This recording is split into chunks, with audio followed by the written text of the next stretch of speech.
Hello everybody, how are you today? I hope you are doing great because it is a fabulous day.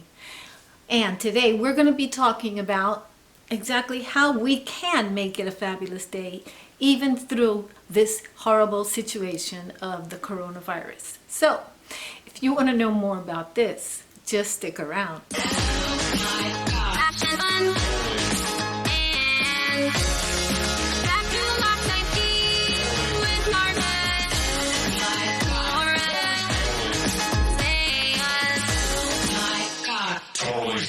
How do we get through this coronavirus with a smile on our face? That is so difficult. It is so challenging. It has been extremely challenging for me because I felt so out of control, and I still do. And it is such a really frightening situation for many. The way we describe it is as if it were a science fiction movie.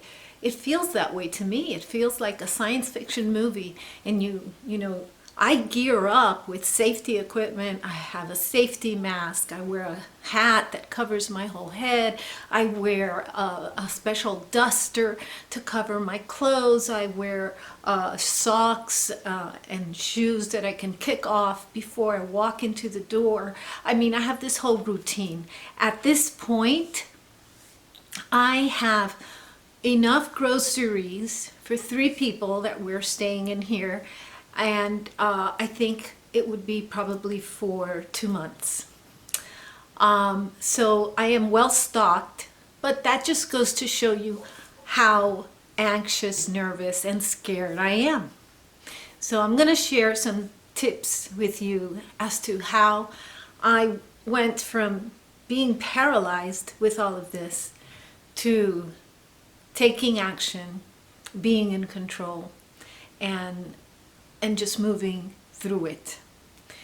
As I do this and share this with you, I want you to understand that this is a serious situation, that we can smile through very serious situations, but they are serious. So keep that in mind. So, at the beginning, I was pretty much laid out. I mean, this hit me and I was laid out. Even though I was prepared and I had everything, I was so upset about it that I was practically in bed. The only thing that saved me is that I was working remotely. I'm a teacher, so I was working online, and I kept myself busy from 8 in the morning to sometimes 10 at night with parents on the phone and on the computer, and thank God for that, because it kept me so busy that it helped me release some of the nerves and stress and anxiety, believe it or not. But when spring break came along, then I had to take a deep breath and let all of that come out on its own without anything to keep me preoccupied. So it was difficult, but let me tell you a few of the things I did to get through it. Some of the things I did was be, prepared. Again, keeping busy helps me so much. I don't know if it'll help you, but I certainly know that it helps me. So I kept busy and prepared at the same time. I organized the staples that I needed in a way where I could stock up and have plenty of them.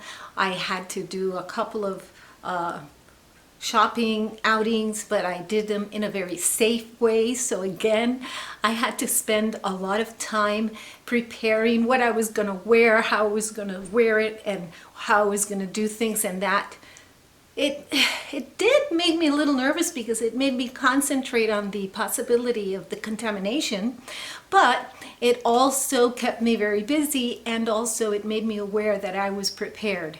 Another thing that I did is that my house has never been cleaner. I don't know about yours, but mine is immaculate. I had to change a few routines, or actually I had to invite my household members to partake in those routines. For example, leaving your shoes outside and coming in and using either flip-flops or sandals or house shoes that you have set next to the door. I've been doing that for a while because it is a great habit, but they don't do it. So I said, you know, it makes no point if I'm doing it and you all not doing it, so do it. So I have a set of my house shoes and then the outdoor shoes, and I have another one next to the other door, so both doors are ready to go in case I need to walk out. I'm ready. I don't have to walk around the house and look for any kind of shoes. And they have theirs too. I've been thank goodness that I had enough Clorox wipes, because I'm kind of always trying to eliminate germs in the classroom, so I always have Purell and Clorox wipes and Lysol spray. I'm always stocked on those items, so I had those, and I was able to give some to my mom, who you all know she's going to be 90 now in June. She's going to be 90. Wow, bless her. And I have enough for my house, and everybody has what they need. So I wipe down everything every so often, like maybe, I think I wipe down 2 times a day because people come in and out. For example, if you're walking outside to get the mail, I'm wiping down right when you walk back in. I know that sounds weird, and I wipe down the mail. So I'm walking with a little wipey right behind my son, saying, okay, here you go, here's a wipey. And then when he finished wiping down the mail, I take a wipe down the doorknob.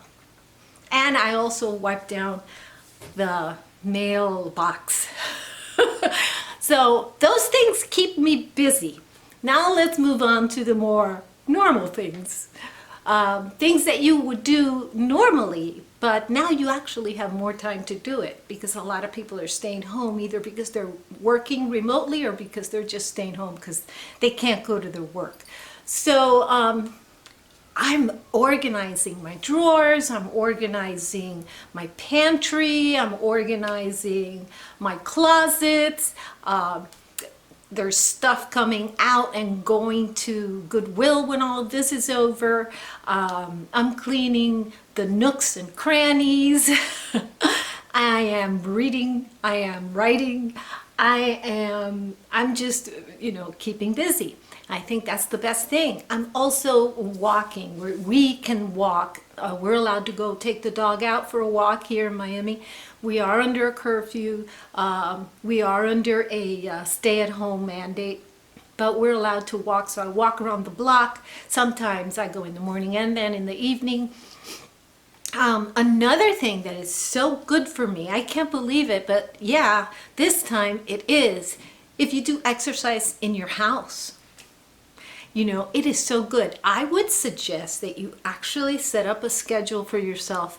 If you're not used to being at home and now all of a sudden you're at home, I would suggest that you would make a schedule for yourself for the next day and say, okay, from whatever time you wake up, let's say you wake up at 9 a.m., okay, you sleep in.